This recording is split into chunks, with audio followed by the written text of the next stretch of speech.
September 10th, 1991. Oak Ridge, Pennsylvania. The morning air carried the sharp bite of early autumn as 11-year-old Emma Carson adjusted the straps of her backpack, the weight of her social studies textbook pulling unevenly against her left shoulder. Through the kitchen window of their modest two-story house on Maple Street, golden sunlight filtered through the branches of the old oak tree her father had promised to trim before winter came. The radio on the counter murmured something about the upcoming election, but Emma wasn't listening. Her mind was on the math test she'd studied for until her eyes burned the night before, and whether Brandon Miller would finally talk to her during lunch. "You sure you don't want me to drive you?" Her mother, Catherine Carson, stood at the stove flipping pancakes, her blonde hair pulled back in the same ponytail she'd worn for as long as Emma could remember. At 34, Catherine still had the youthful energy that made her popular with Emma's friends, the kind of mom who actually listened instead of just nodding while thinking about something else. "Mom, it's literally 3 blocks."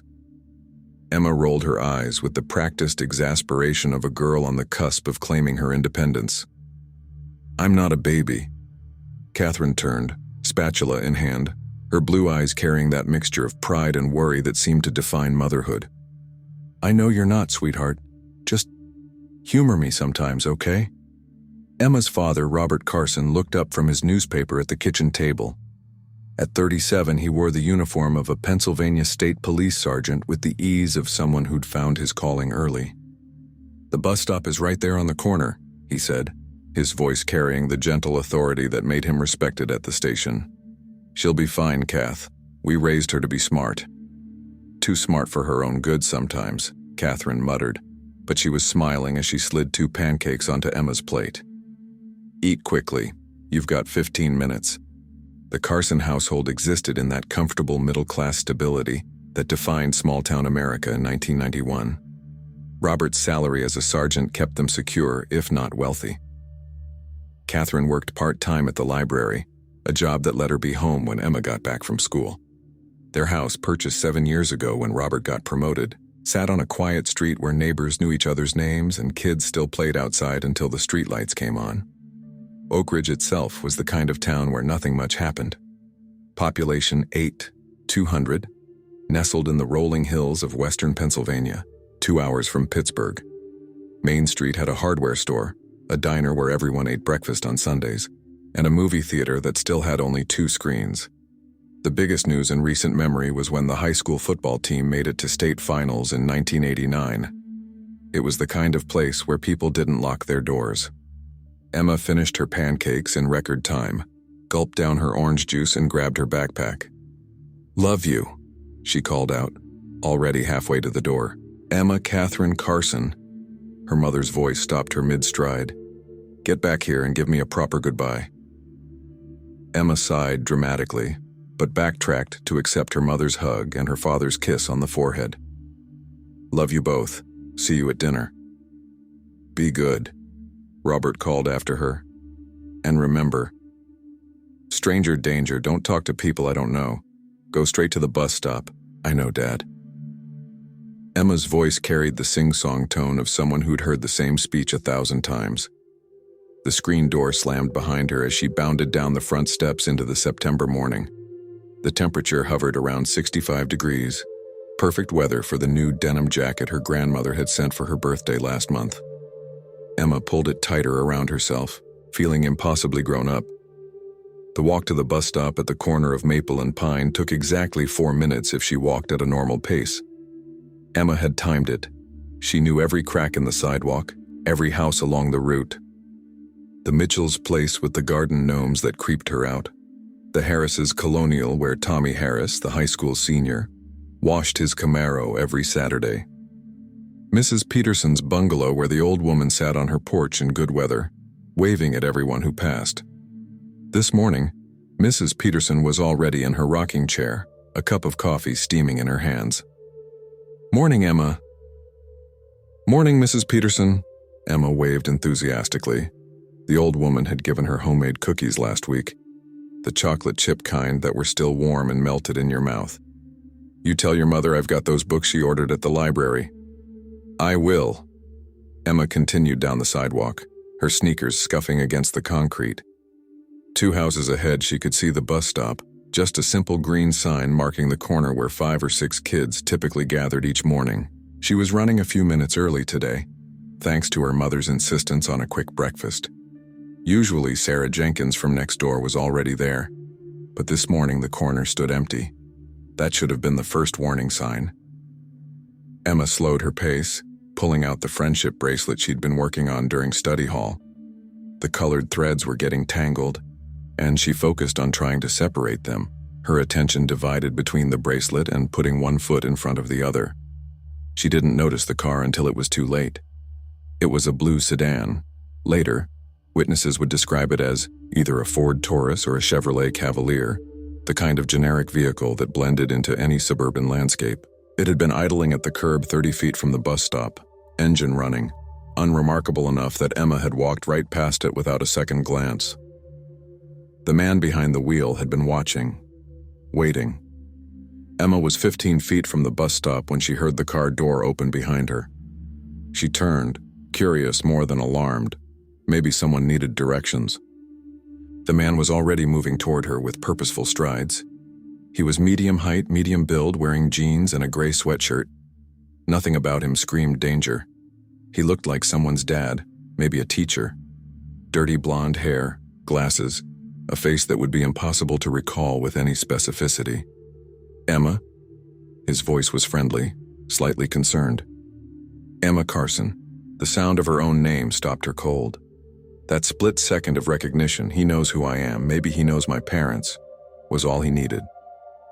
"Your dad sent me," the man said, closing the distance between them. "There's been an accident at the station. He asked me to bring you there right away." Emma's heart lurched. "What kind of accident? Is he okay?" "He's fine, but he needs you to come with me, now." The man's hand was on her arm, gentle but firm, guiding her toward the car. Every instinct Robert Carson had ever tried to teach his daughters screamed at her to pull away, to run, to scream. But the man knew her name. He knew her father was a police sergeant, and he sounded so certain, so calm, like this was all perfectly normal. "I should call my mom," Emma started, but the man was already opening the back door of the sedan. "No time, sweetheart, your dad's really worried. We need to go." From her porch 2 houses away, Mrs. Peterson watched the scene unfold with growing unease. She'd seen the blue sedan pull up 5 minutes ago, watched the driver sit there with the engine running. Now she watched as the man helped, or was it pushed, the young girl into the back seat. Something about it felt wrong. The way Emma looked back toward the bus stop, her face confused and scared. The way the man moved quickly, efficiently, not like someone doing a favor, but like someone executing a plan. Mrs. Peterson stood up from her rocking chair, her coffee forgotten. "Emma?"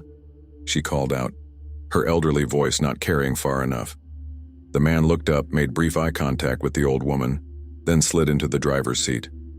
The car pulled away from the curb with practiced ease, not speeding, not drawing attention. Just a man and a girl in a car on a Tuesday morning. Mrs. Peterson stood frozen on her porch, her mind struggling to process what she'd witnessed. Had that really been wrong? Maybe it was Emma's uncle. Maybe there really had been an emergency. But the girl's face. That last glimpse of confusion and fear. She hurried inside to her phone, her arthritic fingers fumbling with the rotary dial. At the bus stop, Sarah Jenkins arrived 3 minutes later, surprised to find the corner empty. Emma was never late. Sarah waited, checking her Swatch watch every 30 seconds until the yellow school bus rumbled up at 7:42 a.m. exactly, right on schedule. "Where's Emma Carson?" the bus driver, Mr. Patterson, asked when Sarah climbed aboard alone. "I don't know. She's not here." Mr. Patterson frowned. Emma rode his bus every single morning. The girl was reliable as clockwork. "Maybe she's sick," he muttered, closing the doors. At Oak Ridge Middle School, Emma's homeroom teacher, Mrs. Davidson, marked her absent at 8:15 a.m. It wasn't unusual enough to raise immediate alarm. Kids got sick, had dentist appointments, family emergencies. She'd make a note to check in tomorrow if Emma was still out. At the Carson house, Catherine finished cleaning up breakfast and started getting ready for her shift at the library. Robert had already left for the station, his day starting at 7:00 a.m. sharp. Neither parent had any idea that their daughter had never made it onto the school bus. The blue sedan traveled east on State Route 22, maintaining exactly the speed limit. In the back seat, Emma sat rigid with fear, her backpack clutched to her chest like a shield. The man hadn't hurt her, hadn't threatened her, but every mile that passed made her increasingly certain that something was very, very wrong. "Where are we going?" she asked, her voice small. "This isn't the way to the police station." The man glanced at her in the rearview mirror. His eyes behind the glasses were cold now, devoid of the false warmth from earlier. "Be quiet. I want my mom." Emma's voice cracked. "Please, I want to go home." "I said be quiet." The threat in his tone was unmistakable now. Emma pressed herself against the car door, tears streaming down her face. She tried the handle, locked. Child safety locks. The realization that this had been planned, that this man had prepared for this, sent ice through her veins. Through the window she watched Pennsylvania roll past. Farm fields giving way to scrub forest, familiar landmarks disappearing into unknown territory. She tried to remember everything her father had taught her about staying safe, about what to do if someone grabbed you. But he'd never prepared her for this, for being trapped in a moving car with locks she couldn't open, for a predator who knew her name and used that knowledge like a weapon. At 9:37 a.m., Catherine Carson received a phone call at the library from Oak Ridge Middle School. Emma hadn't shown up for homeroom or any of her morning classes. Was she ill? Catherine felt her heart drop into her stomach. No, she's not sick. She left for the bus stop this morning like always. She called Robert immediately. Within minutes, he was on the radio coordinating with patrol units. Within an hour, they'd found Mrs. Peterson, who described what she'd seen with trembling hands wrapped around a cold cup of coffee. A blue sedan. I think it was a Ford, maybe a Chevrolet. The man had blonde hair, I think. Maybe brown. He wore glasses. I'm sorry, it all happened so fast. Emma looked scared, Robert. That's why I called. She looked scared. By noon, Emma Carson's disappearance was official. The Pennsylvania State Police activated their missing child protocols.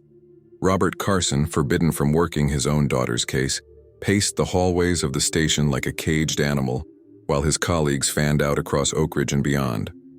They found Emma's friendship bracelet on the sidewalk near the bus stop, threads scattered and broken. They found tire tracks that matched approximately 300,000 vehicles registered in Pennsylvania. They found exactly nothing else. The blue sedan was already 3 states away, traveling south on Interstate 81, its driver calm and collected, following a plan he'd refined over years of watching, waiting, and hunting. In the back seat, Emma had stopped crying. She sat in numb silence, watching America pass by through glass she couldn't break, heading toward a fate she couldn't imagine, while behind her everything she'd ever known began the painful process of shattering into pieces that would never quite fit back together again. The clock on the sedan's dashboard read 12:47 p.m. Emma Carson had been missing for 5 hours and 7 minutes. It would be 18 years before anyone saw her again. September 10th, 1991, 6:47 p.m.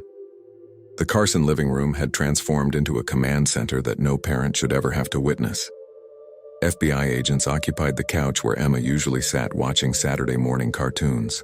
Pennsylvania State Police detectives stood in clusters, speaking in low voices that somehow made everything worse. The hushed tones of people who'd seen this before and knew how it usually ended. Catherine Carson sat in her husband's recliner, her hands wrapped around a mug of tea that had gone cold hours ago. She hadn't moved in 45 minutes, her eyes fixed on the front door as though sheer force of will could make Emma walk through it, backpack on her shoulders, apologizing for being late. Robert paced near the window, his sergeant's uniform traded for civilian clothes at the FBI's insistence. They didn't want the press seeing a cop's daughter on the news. It complicated the narrative, they said, made it harder for the public to relate. Robert wanted to punch whoever had made that decision, but mostly he wanted to punch himself for not driving Emma to the bus stop that morning, 3 blocks. It was 3 goddamn blocks. Mr. and Mrs. Carson? FBI Special Agent Diana Mitchell approached them with the kind of careful empathy that came from years of delivering bad news. She was 38, professional in her dark suit, her brown hair pulled back in a neat bun. "We need to go over Emma's routine one more time." "We've been over it 6 times, Robert said, his voice raw. "I know, but sometimes repetition helps us catch details we missed. Small things can be crucial." Catherine finally looked up from her tea. Her eyes were red-rimmed, her face pale. She left at 7:32, same time as always. She was wearing her denim jacket, the one my mother sent her. Jeans, white sneakers. She had her backpack, blue with a rainbow patch she sewed on herself. She was carrying her social studies textbook because she had a test today. Her voice broke on the last word. She studied so hard for that test. Agent Mitchell nodded, taking notes she'd already taken multiple times. And her state of mind? Did she seem worried about anything? Scared of anyone? She was happy, Robert said firmly. Looking forward to school. She's a good kid, gets decent grades, has friends. There's no reason. He stopped, unable to finish the sentence. No reason for this to happen to our family. But Agent Mitchell had been with the FBI's Child Abduction Rapid Deployment Team for 7 years. She knew that predators didn't need reasons. They needed opportunities. "Mrs. Peterson's statement indicates the man used Emma's name," Mitchell said carefully. "That suggests premeditation. Someone who'd been watching your family." The words hung in the air like poison gas. "I'm a police sergeant," Robert said, his voice tight. "I've put people away. Maybe someone—" "We're exploring that angle," Mitchell assured him. "We're running background on every case you've worked in the past 10 years. Everyone you've arrested, testified against, anyone who might hold a grudge." The doorbell rang, sending a jolt through both parents. Robert was at the door in 3 strides, hope and dread warring on his face. But it wasn't Emma. It was Catherine's sister, Michelle, who'd driven up from Philadelphia the moment she'd heard.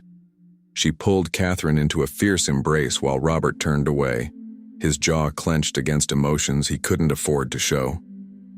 Outside, news vans had begun to gather. The story was already breaking on local channels. 11-year-old girl abducted on way to school bus.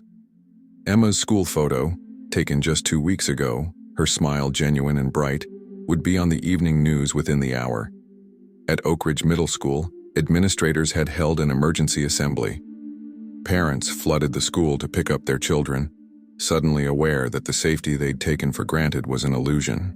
The bus stop on the corner of Maple and Pine, where children had gathered every morning for decades without incident, now stood empty except for police tape and a small memorial of flowers that neighbors had begun leaving. Sarah Jenkins, Emma's friend and neighbor, sat in her own living room answering questions from a kind police officer. "She was supposed to meet me at the bus stop," Sarah said, tears streaming down her face. "I was running late. If I'd been on time, maybe—" "This isn't your fault," the officer told her gently. But Sarah would carry that guilt for years, the what-if that would never have an answer. By nightfall, the search had expanded exponentially. Pennsylvania State Police had set up roadblocks on major highways. The FBI had issued a BOLO, be on the lookout, for a blue sedan, though with such a vague description, they knew it was nearly useless. Volunteers from Oak Ridge and surrounding towns organized search parties to comb the woods and fields around the town, calling Emma's name into the gathering darkness. Robert Carson stood in his daughter's bedroom, Agent Mitchell beside him. They'd already gone through Emma's things once, but Mitchell wanted a parent's perspective on anything that might seem out of place. The room was exactly as Emma had left it that morning. Her bed hastily made, stuffed animals arranged on the pillows, posters of new kids on the block and a dolphin calendar on the wall.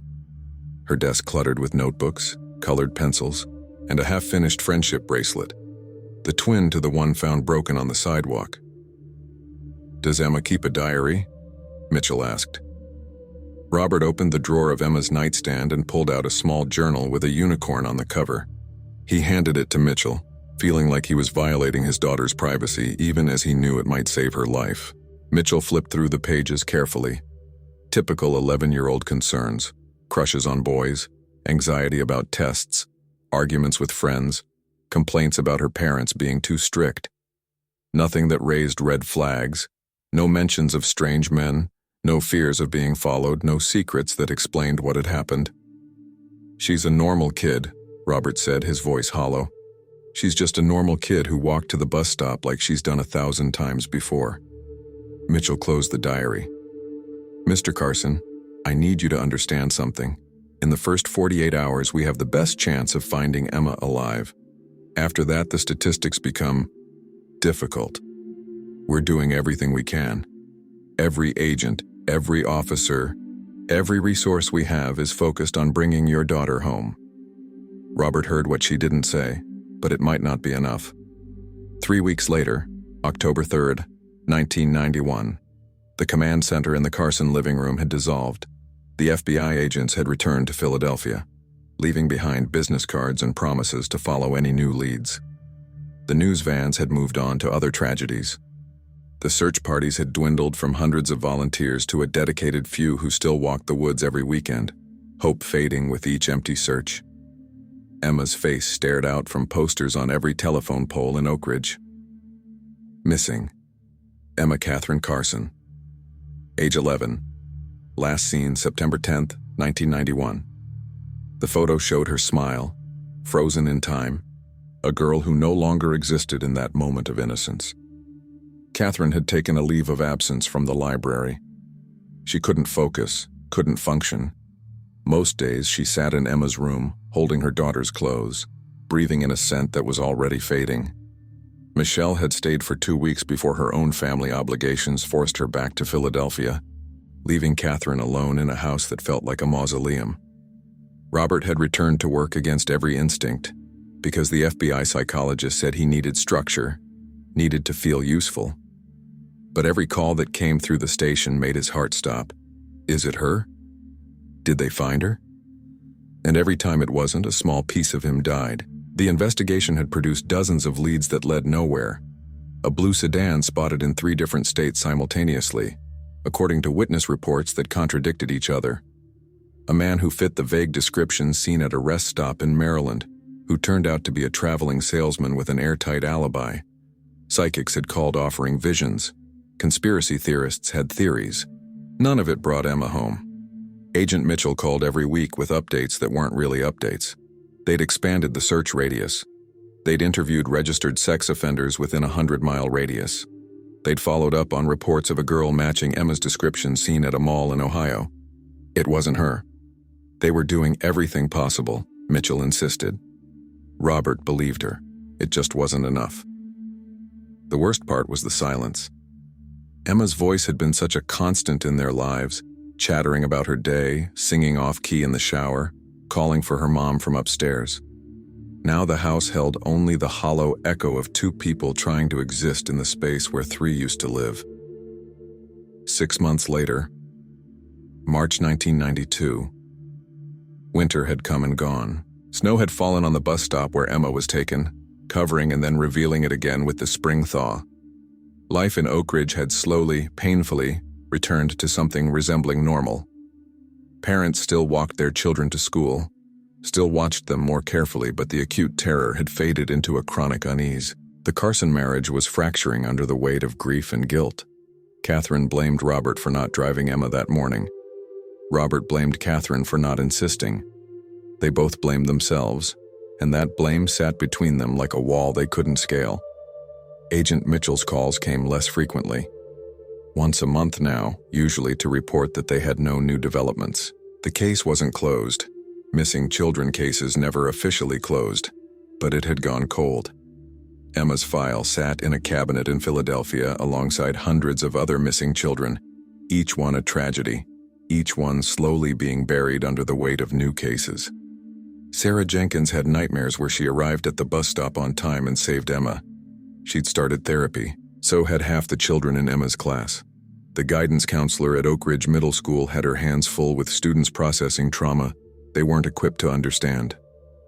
Mrs. Peterson still sat on her porch in good weather, but she didn't wave at people anymore.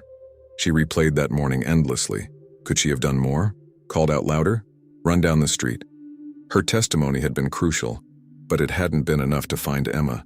She'd seen evil that morning and been powerless to stop it. The blue sedan had vanished like smoke.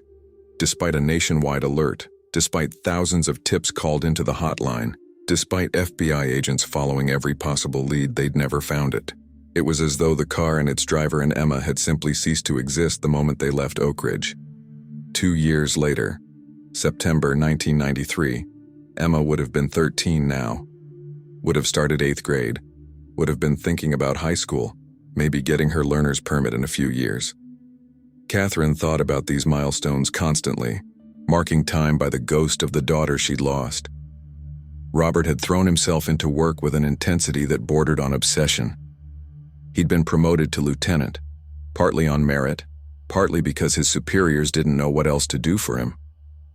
He worked double shifts, took every case, volunteered for every assignment, anything to avoid going home to a house full of memories and a wife who could barely look at him.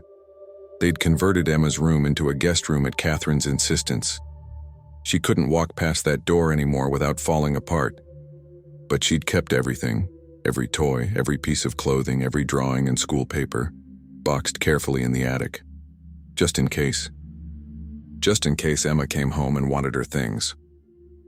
The National Center for Missing and Exploited Children had added Emma's case to their database. Her age-progressed photo, what she might look like at 13, appeared in mailings and on milk cartons.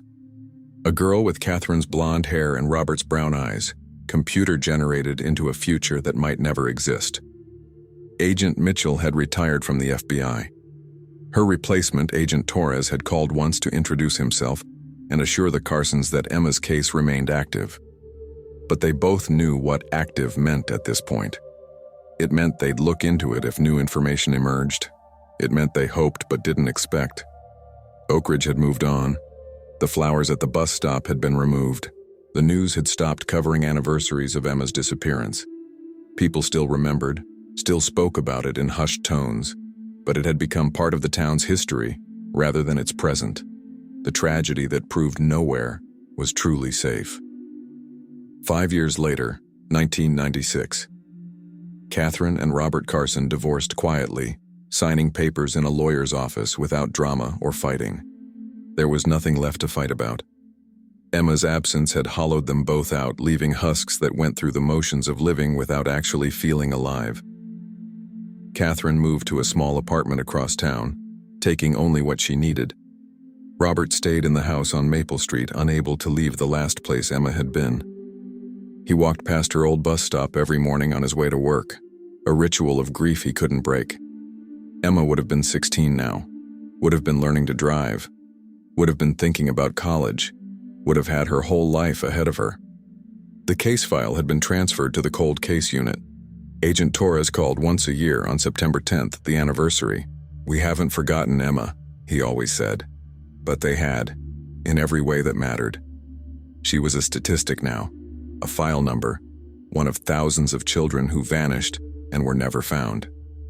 8 years later, 1999, the millennium approached, and with it came a grim milestone. Emma had been gone longer than she'd been alive.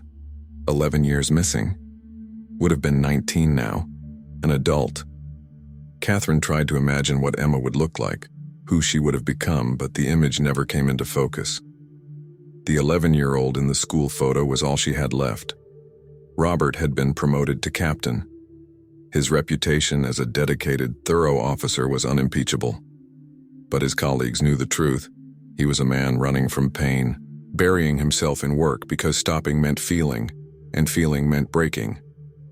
The FBI's Behavioral Analysis Unit had profiled Emma's abductor years ago. Male, likely between 25 and 45 at the time of abduction. Probably had a previous criminal record for sex offenses. Organized, patient, capable of long-term planning. The profile fit approximately 30,000 men in Pennsylvania alone. Without physical evidence, without witnesses beyond Mrs. Peterson's vague description, without the car or any trace of where Emma had been taken, the case had nowhere to go. They had a crime without a suspect, a victim without a body, a family without closure. 13 years later, 2004, the Oak Ridge Police Department held a small memorial on the 13th anniversary of Emma's disappearance. Robert attended, standing at the back of the ceremony, while the current police chief spoke about never forgetting, about holding on to hope. Robert didn't believe in hope anymore. Hope was for people who hadn't spent 13 years staring into the void. Catherine had remarried, moved to Ohio, tried to build a new life. But Emma was always there, a shadow in every moment of happiness, a ghost at every celebration. You couldn't escape a missing child. They followed you everywhere. The age-progressed photos continued. Emma at 23 now, a young woman with a life and future that existed only in computer-generated images. The National Center for Missing and Exploited Children updated their database regularly, adding new cases, hoping that somewhere, someone would see a photo and recognize a face. But 13 years was too long. 13 years meant whoever had taken Emma had gotten away with it. 13 years meant the truth was buried so deep it might never surface. 17 years later, 2008, Robert Carson, now 54, had retired from the police force. He spent his days in the house on Maple Street surrounded by memories, waiting for nothing in particular. Catherine called occasionally, duty calls from a former life. They spoke about weather and health, and anything except the chasm that existed between them. Emma would have been 28, would have had a career, maybe a family of her own, would have made Catherine a grandmother. Robert tried not to think about these things, but they ambushed him at unexpected moments, at the grocery store, at the park, anywhere he saw young women Emma's age living the life she'd been denied. The case was effectively dead. Agent Torres had retired. The new agent assigned to historical cases didn't even call on anniversaries anymore. Emma's file sat in a digital archive now, scanned and digitized, accessible but ignored. Mrs. Peterson had passed away 3 years ago. Sarah Jenkins had moved to California, unable to live in a town that held so much trauma. The physical scars of Emma's disappearance had faded from Oak Ridge, but the psychological ones remained, buried deep in the hearts of those who remembered. 18 years later, August 2009, on a sweltering Thursday afternoon, a woman walked into the Riverside Police Department in suburban California, holding the hands of 2 young girls. The woman was thin, nervous, with shoulder-length brown hair and eyes that darted around the station like a frightened animal. She'd accompanied a man who was checking in for his parole appointment, routine supervision for a registered sex offender. The desk sergeant, Officer Maria Gonzalez, barely glanced at them as she processed the parolee's paperwork. Just another day, another check-in. But something about the woman caught her attention. The way she held the girl's hands too tightly, the way her gaze lingered on the exit signs, the way she flinched when the parolee spoke to her. "You can wait over there," Gonzalez told the woman, gesturing to a row of plastic chairs. The woman nodded, settling the 2 girls, maybe 8 and 6 years old, on chairs before perching on the edge of her own seat. She didn't relax. She sat like someone ready to bolt, her entire body tense with barely contained energy. 20 minutes later, the parolee emerged from his meeting with his supervision officer. "Let's go," he said to the woman, his tone flat, commanding. The woman stood immediately, reaching for the girls. But as she did, she caught Officer Gonzalez's eye. For a moment, something flickered in her expression. Desperation, calculation, terror. Then she spoke, her voice barely audible. "I need to use the bathroom." The parolee frowned. "Make it quick." Officer Gonzalez pointed down the hallway. "First door on the left." The woman walked toward the bathroom, her movements stiff and mechanical. Gonzalez watched her go, that nagging feeling of something's wrong growing stronger. She'd been a cop for 12 years. She'd learned to trust her instincts. 5 minutes passed, then 10. The parolee shifted impatiently, checking his watch. "Where is she?" Gonzalez stood. "I'll check on her." She walked down the hallway and knocked on the bathroom door. "Ma'am, you okay in there?" A long pause, then, Can I talk to you? Alone? Gonzalez's instincts screamed. She opened the door carefully. The woman stood by the sink, tears streaming down her face, her hands shaking. I need help, the woman whispered. Please, I need help. What's your name? Gonzalez asked gently, stepping inside and closing the door. The woman took a shaky breath, and then in a voice that barely qualified as sound, she said a name that hadn't been spoken aloud in 18 years. Emma. My name is Emma Carson. August 27, 2009, Riverside Police Department, 2:43 p.m. Officer Maria Gonzalez felt the air leave her lungs. She'd been a cop long enough to recognize when someone was telling the truth, and every fiber of her being screamed that this terrified woman standing in a bathroom wasn't lying. But the name, Emma Carson, meant nothing to her immediately. It was just a name. One of millions. Emma Carson, Gonzalez repeated carefully, keeping her voice low and steady. When were you born? March 15, 1980. The woman's voice trembled. I was taken in Pennsylvania. September 10, 1991. I was 11 years old. I was walking to my bus stop. Gonzalez felt ice slide down her spine. This wasn't a domestic dispute. This wasn't a woman having second thoughts about her relationship. This was something else entirely. The man out there, Gonzalez said quietly. Is he the one who took you? Emma nodded, tears streaming faster now. His name is Philip Garrido. He's on parole for... Her voice caught. For rape, from Nevada. But they don't know about me. They never knew about me. Gonzalez's training kicked in immediately.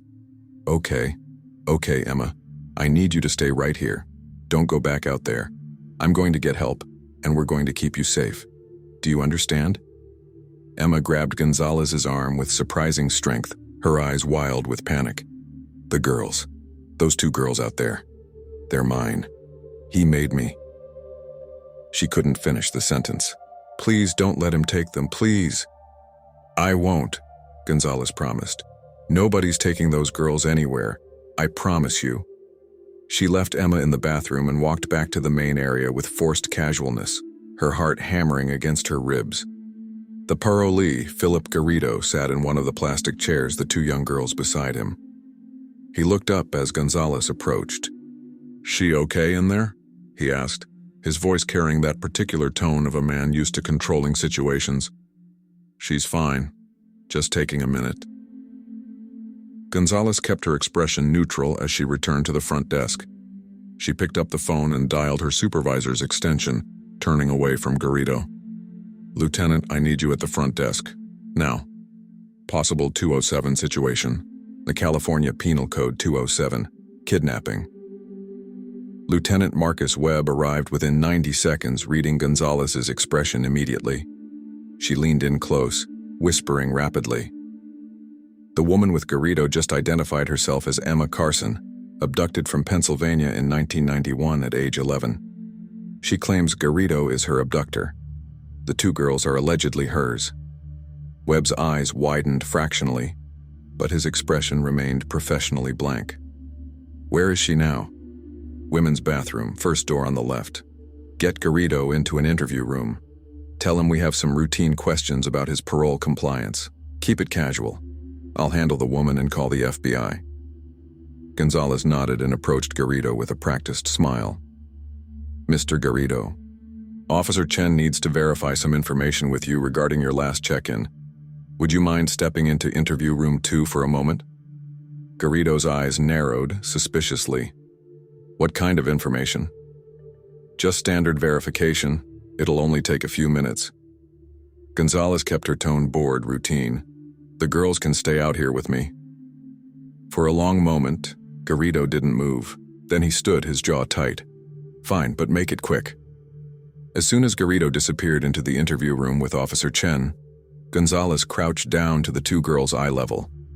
They looked at her with wide, uncertain eyes, both blonde like Emma, both thin and pale like they didn't get enough sunlight. Hi there, Gonzalez said gently. My name is Maria. What are your names? The older girl glanced toward where Garrido had gone, then back at Gonzalez. "I'm Angel," she said softly. "This is Starlet." The name sent another chill through Gonzalez. These weren't names parents typically gave their children. These were names someone who lived in a fantasy world would choose. Lieutenant Webb had entered the bathroom to find Emma collapsed on the floor, her body shaking with sobs that looked like they'd been held in for nearly 2 decades. He called for a female officer to stay with her while he made the critical phone calls, first to the FBI's Sacramento field office, then to the National Center for Missing and Exploited Children. Within 15 minutes, the Riverside Police Department had transformed into controlled chaos. FBI agents were en route. Emma Carson's case file, dormant for 18 years, was being pulled from archives in Philadelphia. And in interview room 2, Philip Garrido sat across from Officer Chen, completely unaware that his carefully constructed world was about to collapse. 3:45 p.m. FBI Special Agent Rachel Morrison arrived from Sacramento with her partner, Agent David Park. Morrison was 42, a veteran of the FBI's Crimes Against Children unit with 15 years of experience in recovering abducted minors. She'd read Emma Carson's file on the drive over, what little there was of it. An 11-year-old girl, taken from a small Pennsylvania town in 1991. No suspects ever identified. No leads that went anywhere. A case that had gone cold before the digital age had fully transformed investigative work. Now, 18 years later, the victim had walked into a police station. Morrison found Emma in a private office, wrapped in a blanket despite the August heat, a female officer sitting quietly nearby. Emma looked up as Morrison entered, her eyes red and swollen but also carrying something Morrison had seen before in recovered victims, a mixture of relief and terror. Relief that the nightmare might be ending. Terror of what came next. "Emma," Morrison said gently, sitting down across from her. "My name is Rachel Morrison. I'm with the FBI. I know this is overwhelming, but I need to ask you some questions. Is that okay?" Emma nodded, clutching the blanket tighter around herself. "First, I need to verify your identity. Can you tell me your full name and date of birth?" "Emma Catherine Carson, March 15th, 1980. "Your parents' names?" "Robert and Catherine Carson." Emma's voice cracked on their names. Are they still alive?" Morrison felt her chest tighten. "Yes, they're both alive. Your father still lives in Oak Ridge. Your mother remarried and lives in Ohio now." Emma's face crumpled. "They think I'm dead. They never stopped looking for you," Morrison said softly. "Never. Your case has been active this entire time." Fresh tears streamed down Emma's face. "I couldn't. He said if I tried to leave, he'd kill them. He knew where they lived. He knew everything about them. He showed me newspaper articles about my dad, about his promotions, about—" She broke off, gasping. "I couldn't risk it. I couldn't." Morrison had heard variations of this story before. The psychological chains that kept victims captive often proved stronger than physical ones. "Emma, I need you to tell me about Philip Garrido. How long have you been with him?" "Since that day. September 10th, 1991. He took me and I've been with him ever since." "And the 2 girls, Angel and Starlet?" Emma's hands twisted in the blanket. "They're mine. She stopped, unable to say the words. "Angel is 8, Starlet is 6. They're mine." Morrison exchanged a glance with Officer Gonzalez. This wasn't just a kidnapping case. This was 18 years of captivity, rape, forced pregnancy. This was going to make national news within hours. "Where have you been living?" Morrison asked. "His house in Antioch. He kept me in the backyard, in sheds and tents, for 18 years. Emma's voice had gone flat, reciting facts to avoid feeling them. "His wife knew. Nancy knew I was there the whole time." "His wife?" Morrison's pen paused on her notepad. "Nancy Garrido. She helped him. The day he took me, she was waiting in the car. She's been there this whole time." The case was expanding by the second. Not one perpetrator, but 2. Not just kidnapping, but conspiracy. Not just one victim, but potentially 3. Emma and her 2 daughters, born into captivity. 5:15 p.m. In interview room 2, Philip Garrido had started to sense that something was wrong. The routine questions had stretched into 2 hours. Officer Chen kept him talking about innocuous details while, outside the room, FBI agents and local police assembled a tactical team. Garrido was 58 years old, a convicted rapist who'd served 11 years in federal prison before being released on parole in 1988. His parole had been transferred to California when he moved in with Nancy, whom he'd married while incarcerated. On paper, he was a model parolee. Never missed a check-in, never failed a drug test, maintained employment running a printing business from his home. What his parole officers had never discovered was the compound he'd built in his backyard, a maze of sheds, tents, and tarps that hid Emma and her daughters from the world. His property backed up to a junkyard, the perfect cover for strange noises and unusual structures. His neighbors had occasionally complained about the bizarre setup in his yard, but no one had ever investigated thoroughly. For 18 years, parole officers had visited the house regularly, conducting their mandated inspections. For 18 years, they'd never looked past the front gate. Emma had been imprisoned less than 100 feet from where officers stood during their check-ins, hidden behind tarps and fences, too terrified to scream, too controlled to try. Agent Morrison reviewed Emma's initial statement with growing horror. The details painted a picture of systematic imprisonment and psychological manipulation that had kept Emma captive long after she was physically capable of escaping. Garrido had told her repeatedly that her parents had moved on, had forgotten about her, had even had another daughter to replace her. He'd shown her fabricated newspaper articles about her case being closed, about her being declared dead. He'd convinced her that attempting escape would result in her parents' deaths, and she'd believed him because he knew details about her family that seemed to prove he was watching them. The births of Angel and Starlet had created new chains. Emma couldn't leave her daughters behind, and Garrido had made it clear that if she tried to run, the girls would suffer, so she'd stayed year after year, watching her daughters grow up in captivity, teaching them what she could, trying to give them some sense of normalcy in a situation that was anything but normal. 6:30 p.m. The tactical team surrounded Philip and Nancy Garrido's property in Antioch, a small city in Contra Costa County, about an hour northeast of San Francisco. The house was a modest single-story structure on a corner lot, unremarkable except for the bizarre collection of tarps, tents, and structures visible in the backyard. Nancy Garrido was arrested without incident as she worked in the kitchen, completely unaware that her husband had been detained hours earlier in Riverside. She protested her innocence immediately, claiming she'd done nothing wrong, but her protests fell on deaf ears. FBI agents and police officers moved through the backyard compound with growing disbelief. The space was larger than it appeared from the street, a complex of sheds and tents connected by tarps, creating a hidden world invisible to neighbors and authorities. Inside, they found evidence of Emma's 18-year imprisonment, a makeshift bedroom in one shed, school books for the girls, clothes, toys, a journal Emma had kept sporadically over the years. They found chains bolted to the walls of one structure. They found a bucket that had served as a toilet. They found photographs of Emma and her daughters that Garrido had taken over the years, a disturbing chronicle of captivity. What they didn't find was any evidence that Emma had been allowed contact with the outside world. No phone, no internet access, no mail.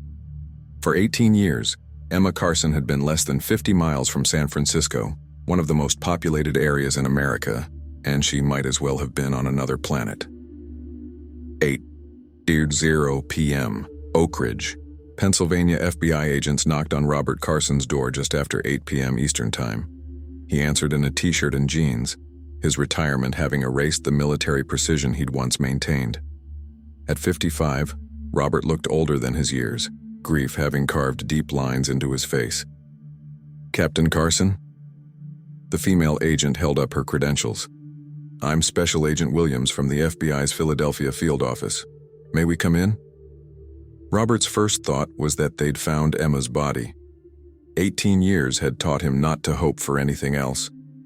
He stepped aside wordlessly, allowing the agents into the living room that had once hosted command centers and search teams. "Mr. Carson, please sit down," Williams said gently. "Just tell me." Robert remained standing. "Did you find her? Is she—" "She's alive," Williams said quickly. "Emma is alive. She walked into a police station in California this afternoon. Robert Carson, who'd spent 18 years preparing himself for the worst news possible, who'd built walls around his heart to survive the waiting, felt those walls shatter instantly. His knees buckled, and he collapsed into the nearest chair, his hands covering his face as sounds that weren't quite sobs and weren't quite words tore from his throat. "She's alive," Williams repeated, sitting beside him. "She's safe. She's with FBI agents right now in California." "How?" Robert couldn't form complete thoughts. "Where has she been? What happened?" Williams explained as much as she could. The abduction, the 18 years of captivity, the 2 children Emma had. She kept her language clinical, professional, but Robert heard what she didn't say. His daughter had been held prisoner for 18 years, raped, forced to bear her rapist's children, and authorities had never found her, despite searching for years. "I need to call Catherine," Robert said suddenly. "She needs to know." "We're sending agents to her home in Ohio right now," Williams assured him. "We'll arrange for both of you to fly to California as soon as possible. Emma's asking for you." Robert looked up, tears streaming down his face. "She remembers us?" "She never forgot you," Williams said softly. "Never. That's part of what helped her survive." 9:30 p.m., Columbus, Ohio. Catherine Brennan. She'd taken her second husband's name after remarrying, sat in her living room with FBI agents, unable to process what they were telling her. Emma was alive. The daughter she'd mourned for 18 years, the ghost that haunted every moment of happiness, the guilt that never faded. Emma was alive. "I need to see her," Catherine said, her voice shaking. "Right now. I need to see my daughter." "We're arranging flights for tomorrow morning," the agent explained. "You'll be in California by afternoon." Catherine's husband, James, wrapped his arm around her shoulders as she wept. They'd been married for 7 years, a second chance at happiness built on the ruins of her first marriage. James had always known about Emma, had accepted that Catherine would always carry that loss. Now, impossibly, that loss was being returned. "Does she know we're coming?" Catherine asked. "She does. She's been asking about both of you since this afternoon." 10:00 p.m., Riverside Police Department. Emma sat in the private office, Angel and Starlet asleep on a couch someone had brought in.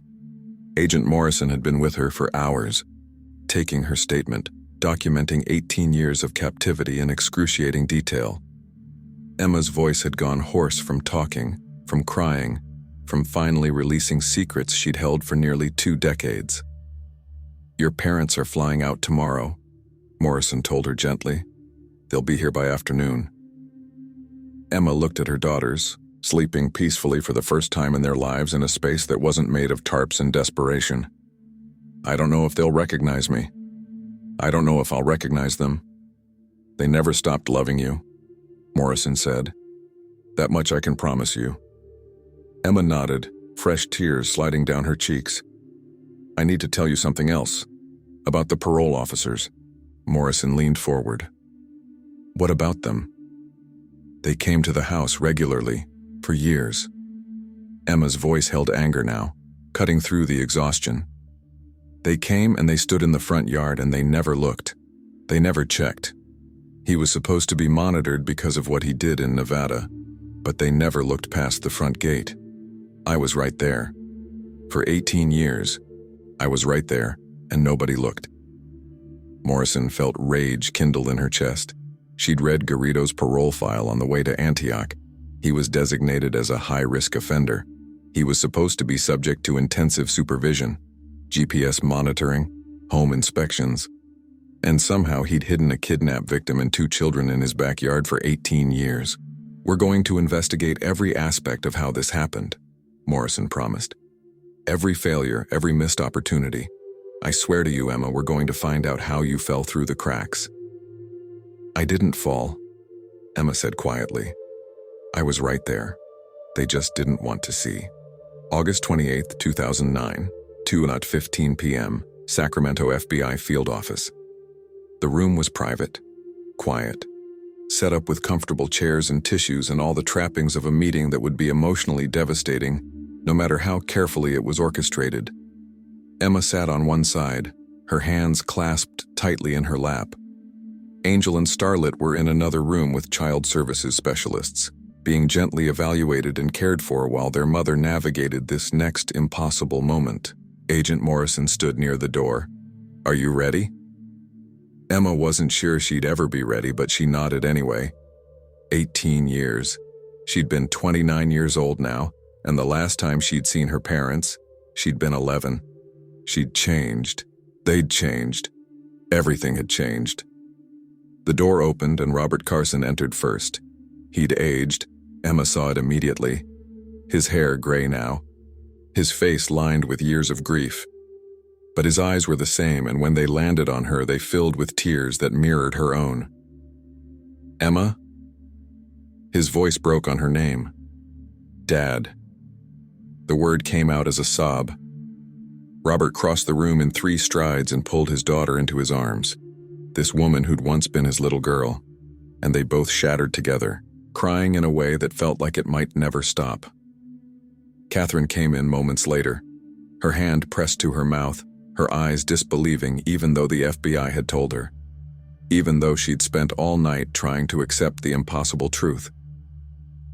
"My baby," she whispered. "My baby girl." Emma reached for her mother with one arm, while still clutching her father with the other. And they stood there, the 3 of them, broken and reunited and forever changed, holding on to each other as though letting go might make this disappear, might reveal it all as just another cruel dream. "I'm sorry," Emma sobbed. "I'm so sorry. I tried to come home. I tried, but he said he'd kill you and I couldn't." "Shh," Robert murmured, stroking her hair like he used to when she was small. "You have nothing to apologize for. Nothing. Do you understand me? Nothing." They sat down together eventually, still holding hands, still crying, still trying to bridge 18 years in a single afternoon. Emma told them about Angel and Starlet, their granddaughters, born from horror but loved fiercely nonetheless. "I want you to meet them," Emma said. "They're scared, and they don't understand everything that's happening, but they're good girls. They're so good." Catherine nodded, unable to speak past the lump in her throat. She had grandchildren. Emma had children. The daughter she'd mourned had lived an entire life in captivity, had become a mother herself, had survived things no one should survive. "We're going to help you through this," Robert said firmly. "Whatever you need, whatever the girls need, we're here. We're not going anywhere." Emma looked at her parents, older, grayer, worn down by years of grief but still fundamentally them, and felt something she hadn't felt in 18 years. Hope that maybe, possibly, she could actually come home. September 2009, 2 weeks after recovery. The media storm had been immediate and relentless. Emma Carson's story dominated every news cycle. The girl who'd vanished in 1991 and reappeared 18 years later, kept prisoner in a backyard compound while parole officers made regular visits and saw nothing. Cable news debated it endlessly. Newspapers ran front-page stories. Emma's school photo from 1991 appeared beside current images, the visual contrast stark and heartbreaking. Philip Garrido and his wife Nancy had been charged with 29 counts including kidnapping, rape, and false imprisonment. Their trial would become a national spectacle, but that was months away. For now they sat in separate jails, their carefully constructed fantasy world destroyed in a single afternoon. Emma had declined all media requests. She wasn't ready to be the public face of survival, wasn't ready to be dissected and analyzed by strangers. Instead, she focused on the impossible task of rebuilding a life that had been stolen from her at 11 years old.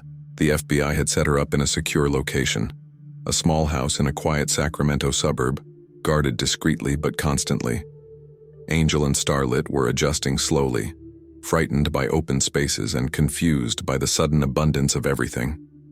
They'd spent their entire lives in captivity, knew nothing of schools or playgrounds or the simple freedom of walking down a street. Robert had taken leave from his retirement to stay with Emma. Catherine visited as often as her life in Ohio permitted, though the strain between Emma's parents remained visible. 18 years hadn't healed their marriage. It had just buried the wounds deeper. Dr. Susan Walsh, a psychologist specializing in trauma recovery, met with Emma 3 times a week. The sessions were exhausting, forcing Emma to articulate horrors she'd survived by not thinking about them. But Walsh explained that healing required acknowledgement, required dragging everything into the light, no matter how much it hurt. "You survived by compartmentalizing," Walsh told her during one session. "By putting the trauma in a box and focusing only on keeping yourself and your daughters alive. That was adaptive then. But now you're safe, and those boxes need to be opened." Emma sat in the comfortable chair in Walsh's office, tissues clutched in her hands. "Every time I close my eyes, I'm back there. I'm free, but I can't stop feeling trapped." "That's normal," Walsh assured her.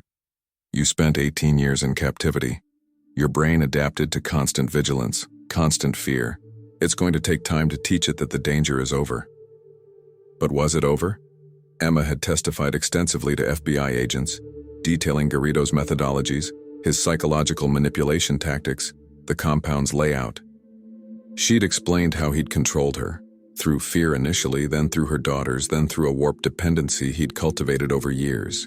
What haunted her most was how close she'd come to escaping multiple times.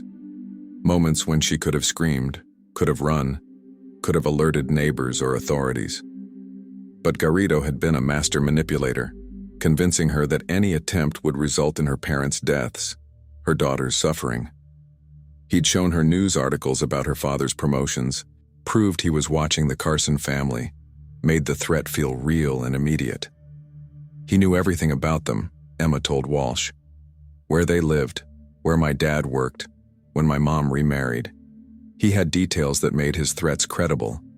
I couldn't risk it. What Emma didn't know, what the FBI investigation would later reveal, was that Garrido had maintained this surveillance through nothing more sophisticated than public records and newspaper clippings. He'd never actually been near Oak Ridge after the abduction. He'd simply been clever enough to make Emma believe he was omnipotent. October 2009. The Department of Justice investigation into parole supervision failures had begun immediately. How had Philip Garrido, a high-risk sex offender, kept a kidnap victim hidden for 18 years despite regular parole visits? The answer, investigators discovered, was systematic failure at every level. Garrido's parole officers had conducted numerous home visits over 18 years, but they'd never gone beyond the front gate. They'd never inspected the backyard, never questioned the bizarre structures visible from neighboring properties, never followed up on complaints from neighbors about strange activities. GPS monitoring, which should have tracked Garrido's movements constantly, had been implemented poorly. Alerts were ignored. Violations were documented but not investigated. The technology existed to catch him, but the human oversight failed completely. One former parole officer, interviewed by investigators, admitted, "We had caseloads of 70, 80 parolees. We did the minimum required by law because we didn't have time for anything more. If someone wasn't causing obvious problems, we checked the boxes and moved on." Emma had been the cost of those checked boxes.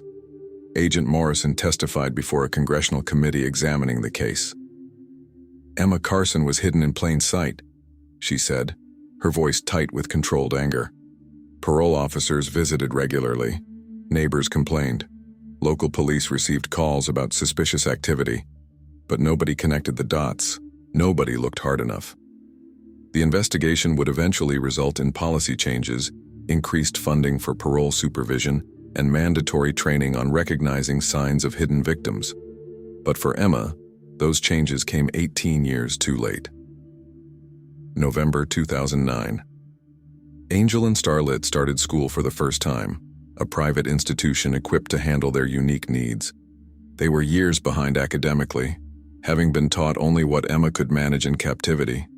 They'd never seen a computer, never watched regular television, never interacted with other children. Emma watched them leave for their first day with her heart in her throat, terrified of letting them out of her sight even though she knew they were safe. Dr. Walsh had warned her that overprotectiveness was natural but potentially harmful.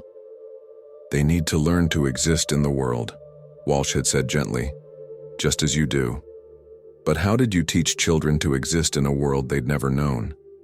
How did you explain why they'd been hidden, why their father was in jail, why everything they'd known had been a lie? Emma tried, in age-appropriate ways, to help them understand. Angel, at 8, grasped more than Starlet. She remembered the backyard compound, remembered feeling different from other people even though she'd never met other people. She asked questions Emma wasn't ready to answer.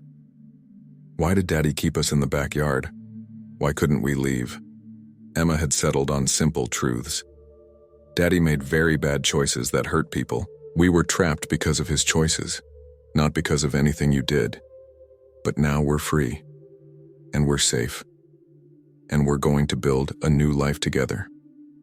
It would take years of therapy before Angel and Starlet fully understood their origins.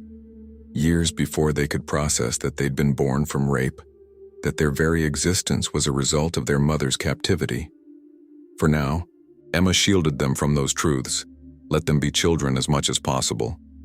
Robert helped immensely. He'd embraced his role as grandfather with fierce dedication, taking Angel and Starlet to parks, teaching them to ride bikes, showing them the world their mother had been denied. Watching him with her daughters, Emma felt both gratitude and grief. Gratitude that her children had him, grief for the childhood she'd lost. Catherine struggled more. She tried, but every time she looked at Angel and Starlet, she saw the evidence of what Emma had endured. She loved her granddaughters, but that love was complicated by rage at how they'd come to exist. I can't separate them from what he did to you, Catherine admitted to Emma during one difficult conversation. I know that's wrong. I know they're innocent, but every time I see them, I see him. Emma understood, even though it hurt. They saved my life, she told her mother quietly. In that place, they were the only reason I survived. They're not his. They're mine. Please try to see them that way. Catherine promised she would try, and Emma believed her. But she also recognized that some wounds ran too deep for complete healing. February 2010. The legal proceedings began. Philip and Nancy Garrido's trial was scheduled, and Emma would have to testify. The prospect terrified her, facing him again, recounting everything in a public courtroom, being cross-examined by defense attorneys who would try to poke holes in her story. You don't have to do this alone, Agent Morrison reminded her. We'll be there. Your parents will be there. And everything you've already told us is documented. The physical evidence from the compound supports every word you've said. The evidence was overwhelming. DNA confirmed Garrido's paternity of both girls. The compound itself stood as a monument to 18 years of imprisonment. Journals Emma had kept, photographs Garrido had taken, testimony from neighbors who'd seen strange things but never reported them. It all painted an undeniable picture. But Emma knew that trials weren't always about evidence. They were about lawyers creating reasonable doubt, about forcing victims to relive trauma while defending their credibility. She'd watched enough television during her recovery to understand how the system worked. What if they don't believe me? Emma asked Dr. Walsh. Then the system will have failed you again, Walsh said honestly. But Emma, you've already survived the worst thing imaginable. Testifying will be hard, but it's nothing compared to what you've already endured. Emma wasn't sure about that, but she steeled herself anyway. Garrido needed to be held accountable. Nancy needed to face consequences for her complicity, and the world needed to hear what had happened, so it could never happen again. April 2010. The trial lasted 3 weeks. Emma testified for 2 days, her voice steady despite the tears that flowed as she recounted being dragged into that blue sedan, being driven across state lines, being imprisoned in a backyard compound for 18 years. She described the psychological manipulation, the physical abuse, the forced pregnancies, the years of terror. Garrido's defense attorney tried to suggest that Emma had stayed willingly, that she'd had opportunities to escape and chose not to take them. The insinuation was clear. If she'd really been held captive, why hadn't she run? Emma looked directly at the jury as she answered. He convinced me that leaving meant my parents would die. He showed me proof he was watching them. He had my daughters, and he made it clear they'd suffer if I disobeyed. I was 11 when he took me. By the time I was old enough to understand that his threats might be lies, I'd been conditioned to obey him. That's what captivity does. It breaks you down until you forget how to fight. The jury deliberated for less than 4 hours. Guilty on all counts. Philip Garrido received 431 years to life. Nancy Garrido received 36 years to life. Neither would ever be free again. Emma felt no triumph, only exhaustion. Justice didn't erase 18 years. It didn't give her back her childhood or restore the time she'd lost. It simply meant that the man who destroyed her life would never destroy anyone else's. August 2010. 1 year after recovery, Emma stood in the backyard of a small house in Oregon, far from California, far from Pennsylvania, far from anywhere that held memories of captivity. Robert had helped her buy it with victim compensation funds. It was modest but hers, with a fenced yard where Angel and Starlet could play safely. Dr. Walsh had told her that recovery wasn't linear, that she'd have good days and bad days for years to come. Emma was learning that truth intimately. Some mornings she woke up feeling almost normal. Other days, the weight of 18 lost years crushed her before she even got out of bed. She'd enrolled in community college, working toward the GED she'd never earned. At 29, she was taking classes with 18-year-olds, learning material she should have mastered in high school. It was humbling and frustrating and necessary. Angel and Starlet were thriving more than Emma had dared hope. They'd made friends at school, embraced normalcy with the resilience of children who didn't fully understand how abnormal their lives had been. They called Robert Papa and Catherine Grandma and asked endless questions about the world they were discovering. Emma had started speaking publicly about her experience, carefully, selectively, only to audiences who could benefit from her story. She talked to law enforcement groups about recognizing signs of hidden victims. She talked to legislators about parole supervision reform. She talked to other survivors, sharing the hard-won knowledge that survival was possible even when it seemed impossible. "You became an advocate," Robert observed one evening as they sat on Emma's back porch watching Angel and Starlet chase fireflies. "I became someone who refuses to let those 18 years define me," Emma corrected. "Garrido took my childhood. He took my adolescence. He took years I'll never get back. But he doesn't get to take my future." Robert reached over and squeezed her hand. "Your mother and I are so proud of you." Emma smiled, though tears pricked her eyes. "I spent 18 years believing you'd forgotten me, that you'd moved on and replaced me. Knowing that wasn't true, knowing you never stopped looking, that's what saved me in the end." They sat in comfortable silence as darkness fell, watching Emma's daughters experience the simple freedom of playing outside under a sky that stretched endlessly above them. It wasn't the life Emma had imagined at 11, but it was a life nonetheless. She was 29 years old. She had 2 daughters she loved fiercely. She had parents who'd never given up. She had a future that was hers to shape. The nightmare was over. The healing had only just begun. But Emma Carson had survived the unsurvivable, and that meant she could face whatever came next.